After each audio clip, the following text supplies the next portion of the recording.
And we're live. Woo! Oh shit! Welcome back, June, to this world. We are in episode 23. It's been about 2 weeks since we last did a little public footnote podcast, but good to be back. I'm on March break, so I'm like stress free, loving life. Oh wait, you're on March break right now. Yeah. Wait, you start break like this. So the upcoming week is March break for you? Yes, the upcoming week is March break. I just had my RESP exam yesterday, and Oh I'm shit! chilling. Oh, that's so cool. It's so cool. Does Max Wow. get any breaks? I think No. not. Yeah, exactly. That's what you get for being a 3-year program. Yeah, we're So we're clearly the worst inferior school, like medical school. Yeah. I really needed this. I don't know. Like I've been at it for 9 whole weeks. I know you're probably at it for like who knows how long, 20 weeks, but Uh-huh. 9 weeks was enough for me. I need a break here. Right. Okay. Wow, that's a great topic for this Footnotes podcast. Taking breaks? Yeah, just what do you want to do this break, Paul? That is a great question. So usually when it comes to break time, I get really anxious because I don't know what to do. Yeah. But I think that was sort of a product of me feeling like I wasn't productive enough. Uh-huh. But now that I'm in med school and I have to be productive like every day, I'm just so glad just to have time off. Like I don't feel guilty at all, just like spending the whole day doing nothing but playing video games, watching YouTube videos, and just Uh-huh. chilling. Right. So that's kind of the plan for the first few days. Yeah. And then I'm gonna go visit James in Montreal Oh shit. for a Yeah. few days because he's doing a master's, so he's got free time. Yeah. Um, yeah, so that's me. Uh, I'm loving it. I'm excited. Yeah. I mean, it sounds like a great break. You were probably grinding hard during the 9 weeks Yeah, school. it's been tough. I had exams. Have you heard of those? I can't imagine. Well, okay. It's that classic like doctor phrase. Like Yeah. I can't imagine how difficult that must be for you. Said That's that's the vibe I'm getting right now. in the most unempathetic way. Yeah. I'm already burnt out. Yeah. No. Okay. Hmm. So it's gonna Yeah. be a break. Yeah. So I was telling you that I'm interested in Merge recently. Yeah. Um, there was a Emerge doc that came to our clinical. Well, she is one of the heads of our clinical methods small group, Mhm. and she was just straight up with us. She's like, I imagine like medicine, I'd be burned out after like 10, 15 years, but it's been 2 years and I'm already burnt out, so life's not good. And that just like hit me like a rock. I'm like, fuck, like is that what I need to expect? Is that only emergency? Is that also in other specialties too? Um, I'm very worried. Burnout is real. Mhm. So maybe talking about breaks is a good topic for today. Yeah. Burnout and breaks. That is a good topic. I mean, I'm like my approach to burnout has been just to run as far away from it as I can in all areas of my life. But and I think that's been a good approach. So Run away from your problems, yes. yeah, run away from your problems. If you feel like they're gonna kill you, then maybe you shouldn't approach them right away. Yeah, so to kind of reflect more on my undergrad days and maybe the beginning of med school, I really wanted to avoid burnout because I felt like I know what some of the lower depths might have in store for me. Like, Mm. Yeah, I would love to be like depressed 24/7 and have like zero sense of aim and purpose in what I do and zero joy. Ha ha ha. That sounds great. you know, um, so that's kind of the reason I made sure to stay away from any kind of burnout Mm. because maybe I had experienced some of what burnout might be like. Um, And you didn't like it. yeah, and I don't like it. Like I got a taste, and then I was like, oh shit, I'm fuck this. I'm gonna run away. Right. But but the more I learn, the more I realize that as you approach your limits and as you really like push against something difficult, that's where the most like opportunity for growth is. But the thing is that you have to take that on voluntarily, or else like that pushing will feel useless and it'll just drain you rather than energize you. So to give an example, like I've been working out really hard. When I go to the gym, I make sure to like push my whatever I'm working to the like absolute limit. And you know, I haven't done that in a while, so maybe my muscles are a little, you know, not so grateful for that right now. Yeah. But I think that philosophy is so widely applicable. Like when I do those workouts, as I've said before, like I make sure to focus on that muscle and get to a point in my reps that I feel like I can only do that last rep if someone had a gun to my head and Mm. I was forced to push through. And usually I'll have to make like an intense like primal cry sound in the gym, like you know, while I'm pushing through. And that moment of push through where you like expand your limits just a little bit more than it was before, that's the area of growth. Mm. But I think that growth works best if you've exposed yourself to that voluntarily, and you know that it's getting you to a goal that you desire. So I think I've been trying to apply that rule in my studies too, right? So I think at the beginning of the year it was more of a fuck medicine. It's so full of useless details, and it's like I had zero respect for the institution of Western biomedical science and medicine. But you know, and I leaned heavily towards like self care and taking time for myself and exploring other things, which I thought it was a good strategy. But as my time goes on, you know, and my experiences in my classes and like other horizontal pals on, I'm like slowly realizing like, no shit, no, this knowledge can save people's lives and it's applicable in a lot of different circumstances. Um, and maybe I haven't been doing the best that I can, like, and I haven't been treating this subject with enough respect. So, so started applying myself a little more towards studying, right? Mm. Towards, it's, I think in the end, like what I learn about acute kidney injury probably won't benefit my career as a psychiatrist.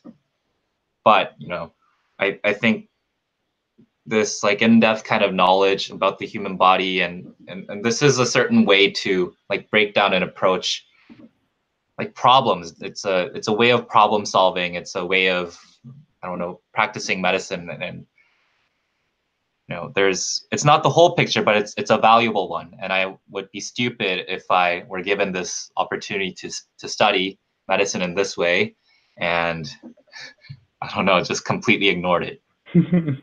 So so so I have a little more respect for medicine and the kind of knowledge and approach it requires. And I think I've started pushing myself in that direction a little bit.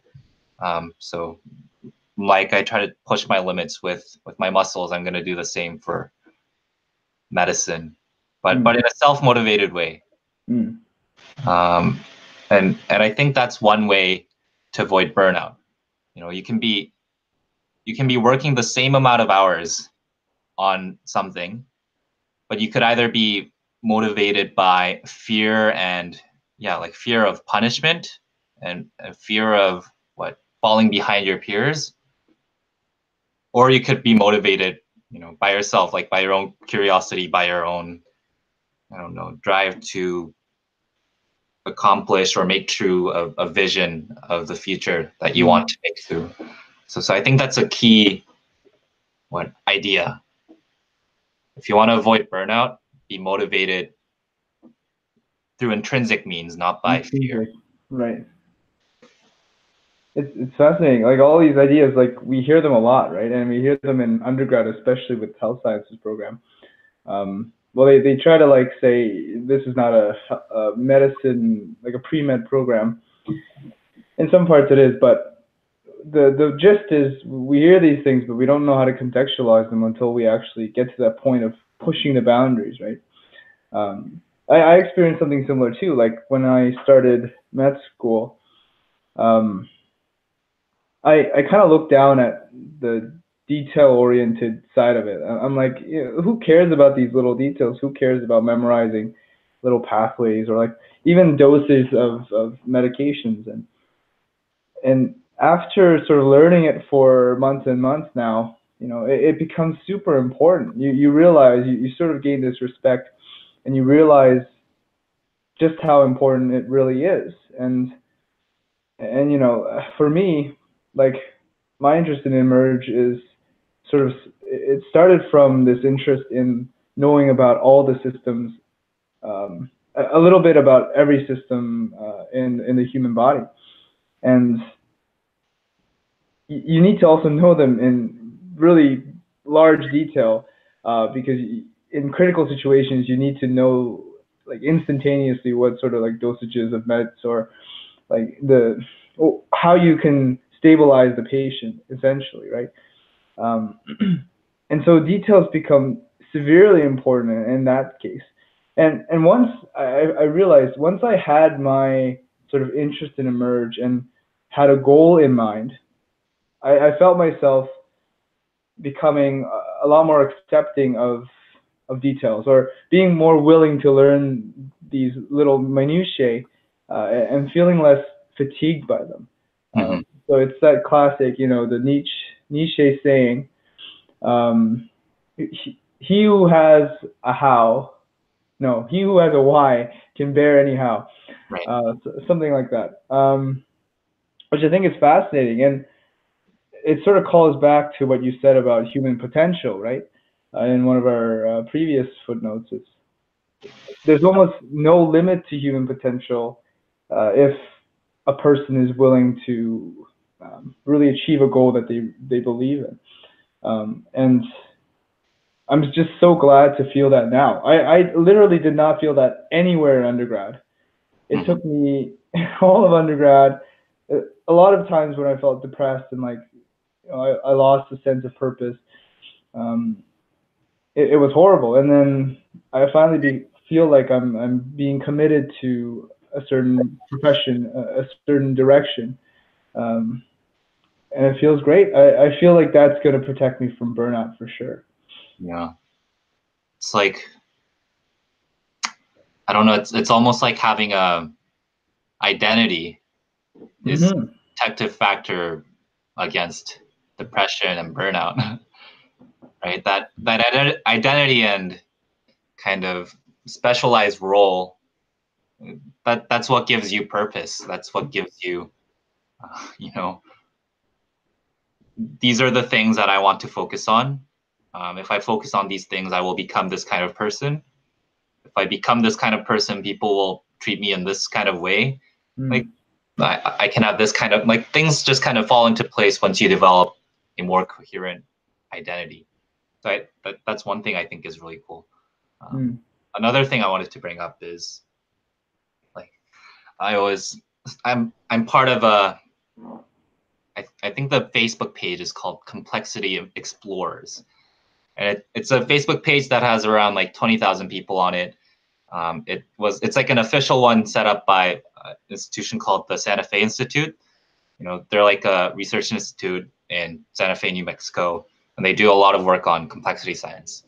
And so members can post whatever complexity things that they find cool on there. And one of the kind of founders of complexity science and had a quote that was something like, the degree to which a complex system can grow, that's proportional to how much entropy it can dissipate.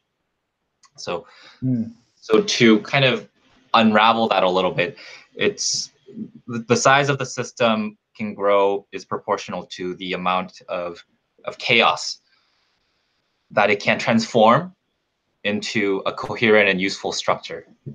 And so in bacteria or something that might be incorporating a food source and transforming it into some structure of the cell.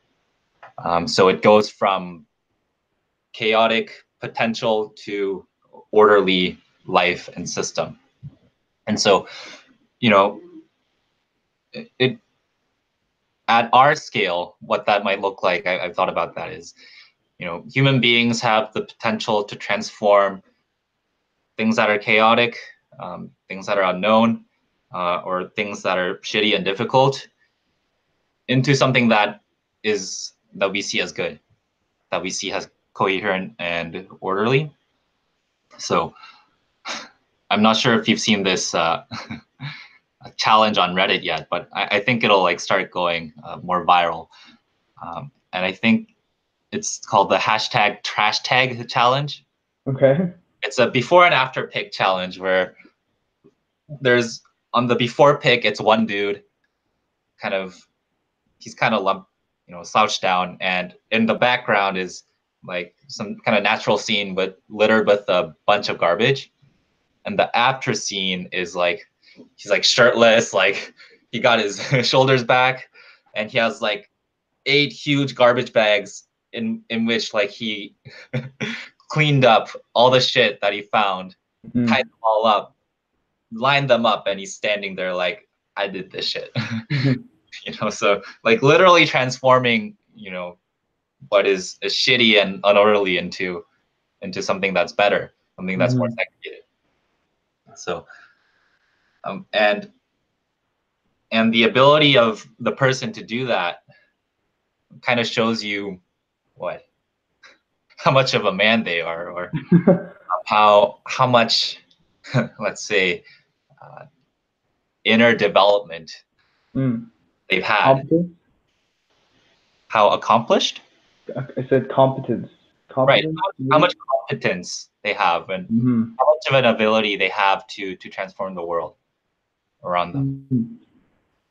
So I think it's something that I've been a cool idea that's kind of stuck with me. And I think it's so true. Like when you're able to have a goal and step into the emergency and say, like, while in med school, say like, I'm going to study this, I'm going to figure it out. And then when you're able to apply that knowledge to, like save people's lives in emergency in situations where like otherwise they would have, for sure died. That's a kind of ordering of the universe that you're doing there.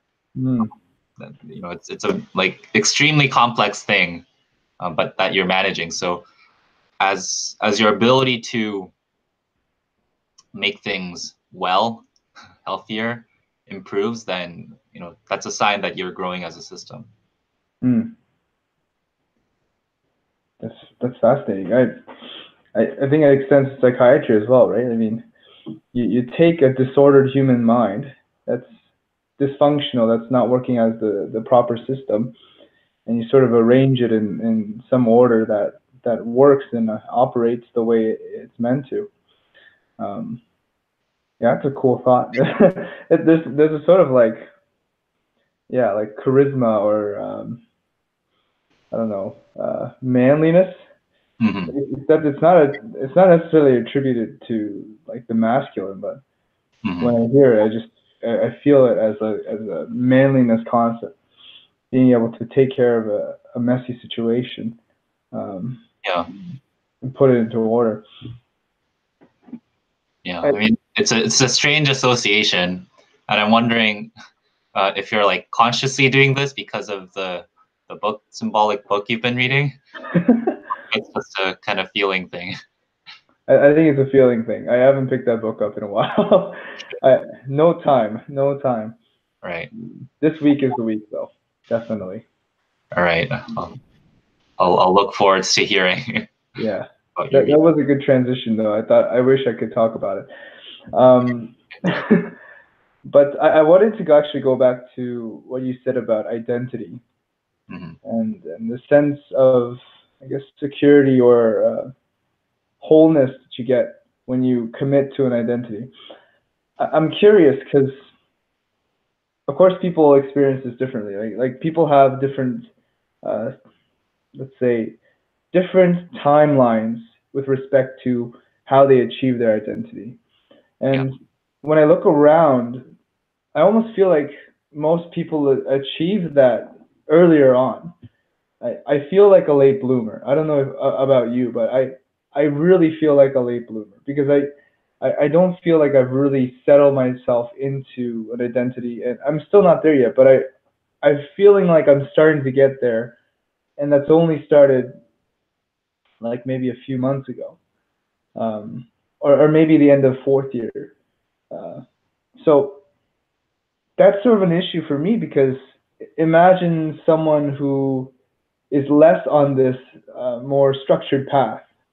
Let's say someone who goes into university, not really know what they want to do, and sort of wasting 4 years of money and time, just kind of trying to figure things out, just wasting time, taking courses that they're not really going to uh, value or use in their later life, and then come out of it even more disintegrated and disorganized with less of an identity than they had before they got in there. That seems like something that's counterproductive. At university, I feel like it's supposed to challenge you in ways that you can form your identity and sort of build yourself up. But if it gets to a point where it's just damaging, then we have an issue. So I feel like a lot of people are having this problem because of the meme culture. The meme culture, in my experience, sort of reflects that because there's so many like depressed memes and like I don't know what I'm doing memes. Like there's so many of that. So if that's any indication of the current societal mood in the, let's say, the 18 to 25-year-olds, then I think we have a big issue at hand. And I'm wondering what your experience has been with that. Yeah. I mean, I think we're undergoing something like a collective identity crisis, right? Because so a lot of these problems about choosing identity and becoming someone who you want to be, like I think for most of human history, that was never a problem. It was more of a prescription. Mm. For example, your occupation would be determined by which family you come from. You know, if you come from a family who's been like I don't know, shoesmith in rural India for hundreds of years, that's what you Mm. are. Like, or in parts of Europe, your last name will be determined by your occupation, Myths. like Smith. Yeah. It's literally part of your name and your identity. What is park? Park. Well, Koreans did it a little differently, Okay. but yeah, you can see how something like a job maybe that maybe occupies 70-80% of your time, your life, and your interactions with other people would have been decided for you already in, Hmm. let's say, pre-modern times. Well, that's kind of blown out of the water, right? So imagine that something that provided you with 80% of your baseline identity, like it's already gone because um, well, in part because of a culture that values individual freedom, and that's valuable. But it's also very terrifying to be like, you can choose to be whatever you want to be. Mm. Oh, you can be a doctor, you can be a lawyer, you can be the prime minister, you can be a musician, you can be an artist, you can be everything you want to be. And that's like the greatest blessing and also the most terrible dilemma. Mm. Like another part of our identity that we talk about a lot is our religious orientation, our spiritual orientation. So in the past, some kind of religious belief system might have been prescribed onto us. Like, if you're living in Europe for, the last 2,000 years, you would be some form of Christian. You would go to church every Sunday that was in the center of the town, and everyone would get together, and you know everyone would pray, everyone would listen to sermon, everyone would sing the same song, and there a big part of your group identity is kind of given to you, and maybe you don't really have the tools or knowledge to challenge it if you want or question it. Mm-hmm. Maybe you think it's BS, but whatever. It's what grounds you, and it gives you a good enough cosmological narrative that makes sure that you don't fall into a pit of existential despair every every day. You know, so those are, and another thing is, another huge part of our identities is food. Mm-hmm. I've been watching a lot of like food related shows on Netflix, and like I don't know, we have a huge question around like, what should we eat today? And again, like in our consumeristic culture, the choices are endless. You could have McDonald's, you could have Wendy's, you could buy Korean food, you could buy Indian food, you could buy Persian food, like on and on and on, and you could not eat, you could fast. Like, what the hell do you do? Whereas in the past, it might, those decisions would have been severely constrained by, what season it is and literally what's growing. Or if nothing grew, then you starve. Mm. And people have a common food, a common culture, um, common expectations of what to eat and when and why. So, for example, you might have long period of fast dictated by, like, yeah, some sort of religious tradition, or a feast based on whether it's Thanksgiving or a certain kind of holiday. Mm-hmm. So you take all those major elements of identity and you kind of throw them out the window, and you end up with the situation with radical freedom, but also radical terror, and that seems like a perfect opportunity for a crisis in identity, and then mix you up with people who you've, as like human beings, probably lived apart from for maybe tens of thousands, hundreds of thousands of years.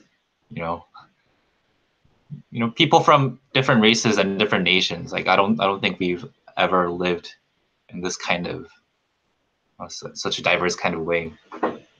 So yeah, no wonder we're having an identity crisis. That's my identity rant. Wow, that's fascinating. I never thought of that. I'm just gonna let that soak in for a second because that's a lot. Um, hmm. This is a perfect example of there's so many things to say that you don't know what to say. So much opportunity, so much. So then, where do we sit? Because I feel like I still have I still have preferences for sure. Mm-hmm. And if I just act on those preferences, then they sort of form an identity of their own, right? Yeah. So perhaps if everyone could just go with what they feel is right or what they think is right, then we wouldn't have this issue as much. But media and sort of the thought of today really asks us to step out of our own shoes as well. There's the progressive left. The ideas are, be more culturally aware, be more open to what other people think, sort of take in all this information and don't be judgmental, which sort of furthers that identity problem too, doesn't it? Because then you don't know what to believe. Like you have so many things you have to Right. listen to and take into account that it's hard to pick out the things that you really believe in and you think are real or are real to you. Wow, that's a dangerous game. Right. It's like, let's say you're a like alchemist living in 16th century Europe, and you have a bunch of different like elements and metals and like fluids, chemicals to work with, and you're trying to combine them in like a magical, harmonious way that'll make gold. But if you don't integrate them properly, then most of the time what you end up with is like dirt or mud, right? So a kind of like muddy chaos is the result of improper mixing, or it's a kind of dissonance, right? It's kind of dissonant, chaotic state when you have too many things that don't work together, kind of trying to meld all at once. So yeah, that's a nasty problem. It's, that the amount of things that we're expected to integrate and be open-minded to has exploded exponentially. But at the same time, like our abilities to integrate those kind of new information and perspectives hasn't multiplied exponentially. Right? So we're kind of still operating on, whatever our human brain can manage at this point in time. Right. Well, I think luckily for us, like the human mind is limited. So we're sort of like stopped by our own physical, let's say, limitations. Like at some point, I think we decide, you know what, fuck this. I like this, so I'm gonna keep to whatever's here. Yeah. But if I could use maybe like a metaphor in the sense that we all have like a bucket to fill. Yeah. You would want to fill it with the right sort of proportion of different things so that you can appreciate different perspectives and different cultures and not have it be completely inundated by just one perspective, Right. which is easy to do with all the access of information that we have with internet and like media and things like that. So maybe that also happens where we get radicalization because people are filled with one standpoint and they get really invested in that. And then we get other people who are like mixed with a whole bunch of different elements and like they don't know what to do with that. So right. That's interesting. Yeah, you teeter-totter between too orderly or too chaotic, right? Right. And it's a tricky balance because you need elements of both. Right? You need a stable enough identity that will protect you against existential fear, but you also need to have a certain kind of fluidity in your identity that allows you to integrate new information. So I don't know. I think we're really seeing it play out in our culture, right? I think I read or saw a Reddit headline about a fully gender fluid family, and I think it's like a social phenomena that kind of encapsulates what's happening in our time. I think like the confusion in our identities, it's not just psychological, it's also happening at a biological level. Mm-hmm. So for example, like, I'm by no means like an expert on endocrinology, and I'm like purely speculating here. But in my experience, so this is, let me tell me what you think about this. So Okay. the more opportunities that I've had to embody a more like masculine way of being, so maybe let's say the sort of behaviors that would be preferred by a testosterone sensitized brain. So, for example, we've learned in first year that testosterone will upregulate the amount of receptors, like glutamate receptors, excitatory receptors in certain parts of the hypothalamus that makes males more prone to aggressive behavior and sexual risk-taking behavior. So we know that like these hormones, testosterone and estrogen, have varying effects on the brain, right? So but one thing I've noticed that as I try to embody more masculine behaviors, for example, like working out really hard, or like competing at the gym, or competing like, at a basketball court, Yeah. or taking a girl on a date, or like asking them out, like these kind of purpose-driven, risk-taking activities. I noticed some changes. This might be like coincidental, but like something like more facial hair growth. That Mm.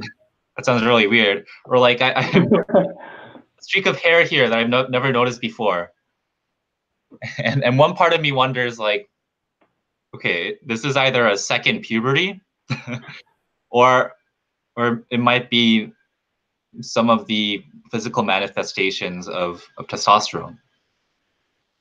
And it like it's weird, right? So if I embody more of one role, like my biology will respond to help me adopt that role. So imagine that if you're like grown up in a state where that role is absent, where that identity is absent, and you are this kind of gender fluid or identity fluid being, like how might your hormonal system be? Mm-hmm. My hypothesis might be that maybe there's a equal level of estrogen and testosterone, but no like preferential effect of either, or it's more closer to that. So that might be a wild hypothesis, but I think some of it rings true. But I think the main point that I'm trying to get at is that our our identity crisis, I think, it literally becomes reflected in our own bodies. Mm. Um, and so it's affecting us in a very fundamental biological way. Mm. I buy that. I buy into that. And like it's, of course, I think it impacts more than just the hormonal systems, right? You can even think behaviorally. If you're sort of this identity fluid individual, this I guess I'm making assumptions here, but let's say you're a man that feels more female. Like you're probably less inclined to go to the gym and try to look more bulky and muscular because that's not as feminine of an appearance. Mm-hmm. And so that behavioral change also contributes to how your physical manifestations. Yeah. And I'm willing to bet that just psychological effects, when we think about like stress and the effects on the body, even Mm-hmm. like psychological differences in what you think and how you think would also affect how your body is expressed, or how the genes even in your different cells are expressed. Like everything is connected together, and I can definitely see that happening. Right. Right. So that has a lot of implications, of course. And one of the implications is, okay, so then what is the best? What is the best identity to have? Uh-huh. And maybe that is different per individual. Maybe there's an identity in each individual that maximizes their um, health. It Hmm. helps them to reach the greatest potential of their body and their mind. Hmm. Um, and I'm wondering if that is possible if you have such a mix of two identities, two or more identities existing within you at the same time. Hmm. There's this idea, I think, in, I'm going to butcher this a lot, but there's like two spirit. That idea of two spirit. I feel like you know this a little bit better than me, Right. but it's the idea that the individual has both male and feminine, Mhm. masculine and feminine spirits Right. residing within them, and they can sort of relate to both. Hmm. So maybe there are people who really shine and thrive when they're sort of at that midpoint or some combination of the two, masculine and feminine, and that will lead to their best expression. Right. Um, so maybe the focus is more on figuring out what is the best identity for people, rather than defining what is the best identity. That makes sense. Yeah. Yeah, like a couple of thoughts. One is, so I think it's extremely difficult to, let's say, hold or express two seemingly opposing identities at the exact same time. Hmm. So I think what happens a lot of the times is that, our, let's come back to our metaphor that we've our working model of the mind that we came up with. So the mind as zoo, the mind as community, Hmm. uh, related but kind of separate identities and Hmm. personalities. And so it's not like all that all those identities will express themselves at the very same time. Like I can't be angry and sad, angry and sad and excited and not excited at the same time. Instead, they go through. We experience rapid shifts. Like we're putting on a different mask, Hmm. we put on another mask, and then we put on another mask. But it's very difficult for one or two masks to express themselves in a coherent way at the same time. Like I don't know, maybe some identities and emotions work well together. Maybe the emotion or psychological state of sadness and fear can go well with the psychological state of anger. And when the two interact, it forms an identity that is hostile, that directs the sadness or suffering and attributes blame to another. Hmm. So in those ways, certain identities can be expressed together. In some ways, they can be like opposites, and um, you need to transition in between them. Um, so, like one of the really cool examples of shifting between masculine and feminine that I've seen like on social media is this dancer called, I think his stage name is Jay Black Pink or something. Blackpink. No, no, not exactly. But when he's Jay Black, he's like Mm. the most like masculine and like ferocious dancer. And when he's Jay Pink, he'll wear high heels, he'll do like makeup, and Mm. and there's a kind of like femininity, like the smoothness, like a flow to his movements that wasn't there before when he was Jay Black. So he's literally like shifting right between feminine, Mm. masculine, feminine, um, and you know you don't maybe he can have a performance as J Blackpink. The union of both. Mm-hmm. Working in harmony, and I think that that is the preferential state for like these separate identities to be in. But it's extremely difficult to master, like Right. even one identity, right? So Well, it's like that complexity idea, right? Like it's being able to manage the chaos of both, in a right, sense. yeah, the complexity associated with like hosting both at the same time, those not being in conflict with one another, each giving space for another, and each enhancing the other. Mm. That's a kind of really difficult and special state, right? So I've like the idea of the fundamental categories of masculine and feminine, like really helped me like to act in the world. So like I don't know if you can see on camera. You wearing makeup? Unfortunately not. But okay, so let me show you a masculine smile, right? Or Like a smirk, kind of. yeah, there's a kind of smirk element, and I think when I look at my eyes when I'm in this state Mm. in the mirror, like there's a kind of focus, Mm.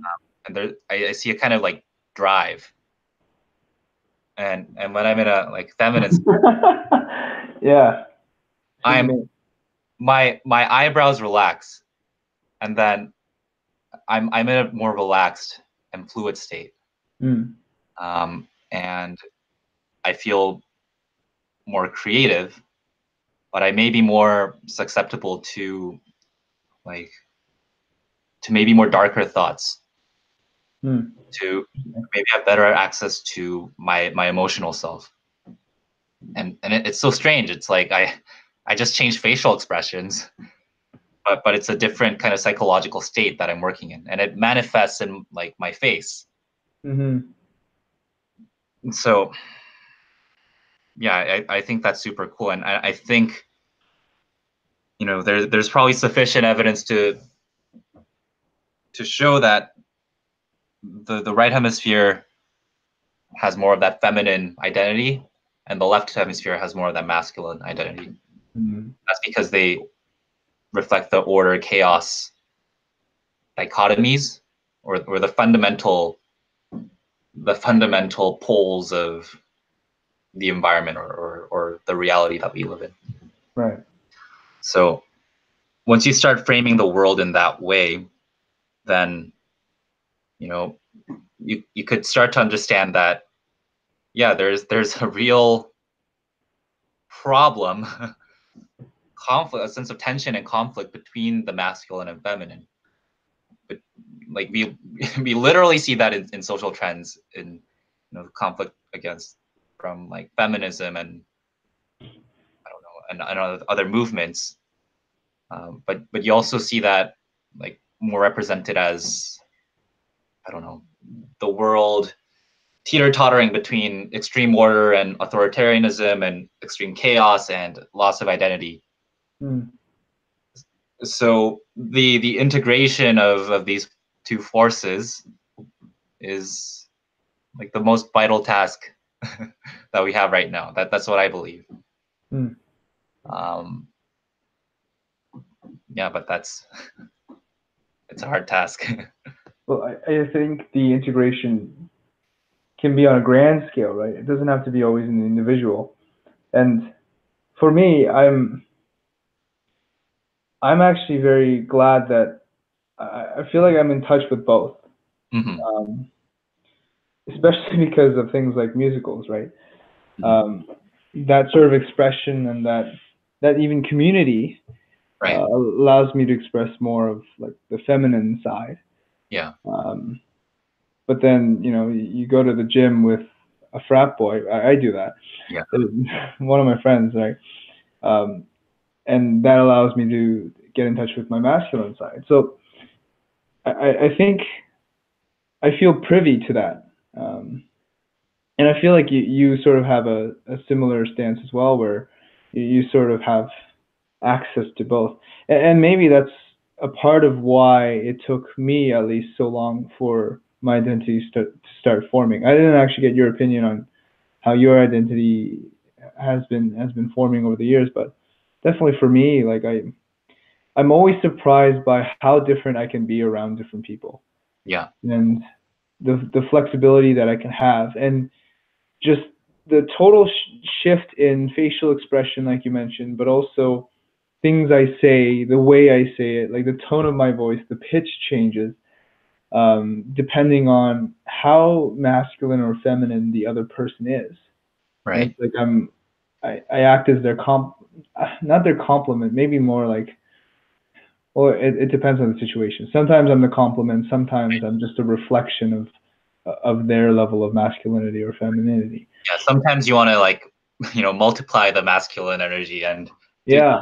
something like really crazy, stupid, fun. Like, it's not an extreme example, but like me and Isai and one time you, I think, used to like Yeah. in front of the mirror, like, oh, like, look how buff we are, look how strong we are, like, Mm.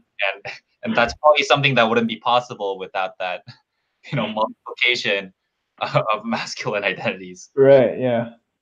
Whereas, sometimes you need a counterbalance, and sometimes you need a inhibitory force, or sometimes it works synergistically. Um, like, oh, I don't know what do you want to do? I don't know what do you want to do? And if one person has like a plan, hey, let's go here, then we're like, everyone's happy. Oh. Yeah. The person who doesn't know what they want to do can follow that guy, and the person who wants to lead can lead. Right. Right. So different circumstances require different identities, but my approach to identity, I think, has been to, well, you can't be everything at once. Just choose a few things and try to develop that, and try to develop that and having more of that identity. So there's a few components to that. So like, one, like, I am Korean. That's my ethnic background. My Mhm. ancestors for 5,000 to 6,000 years have lived with people who look like me, who talk like, the same language and eat similar foods. There's a rich culture and identity there that I need to reclaim. So, that's identity number one. Identity number two, like, I'm a medical student, and so I study medicine, and I'm gonna do it Mhm. right. Number three, I'm a I like music. Mhm. I'm gonna make music, and I'm gonna learn how to make music. And number four, this is more like of a fluid one, more open to suggestion. Is like, I'm Christian. I grew up in a Christian household, and the Christian story like orients me in Mm. some kind of good direction. So like, maybe those are my 3.5, maybe four core identities that I'm like trying to develop. And anything outside that, maybe I can ignore for the time being. Mm. Because if I don't ignore them and try to be everything, then I can't be anything. But the risk of that is, becoming too invested in that identity and not being able to break out of it. But lucky for us, we have some useful tools for kind of breaking our minds open and giving us new perspectives when we need it. Right. And it's like it's dynamic, right? It can change every year, every minute, every day. Um, Right. so that's very helpful. I think that's the only way to do it, to be honest. Like, I think the definition, by definition, identity has to include the exclusion of something else. Right. And So you want that process of inclusion and exclusion until, I don't know, everything is included. yeah, I guess. Or you master the identities that you've integrated, and well, what do you do with the identities that you've excluded? You keep them in the periphery. Uh-huh. Um, It's like the troll idea, right? The Mhm. troll at the edge of the fortress or whatever. Um, the odd one out. You need it sometimes to sort of keep yourself in check, but you mainly keep it there just to know that there is an alternative. Um, yeah. Yeah, there's like a hmm, if yeah, let's work on that idea a bit. So if you Hmm. adopt one identity, then that excludes you in a sense from like becoming another identity. So if I really want to invest in like a masculine appearance and whatever I think masculinity to be, Hmm. um, then it, I might be I might be tempted to completely exclude the feminine identity from any part of my personality. Hmm. But I think the correct way to like handle that situation is to leave that, say, outer flourish or outer like a garnish, Garnish. like, Okay.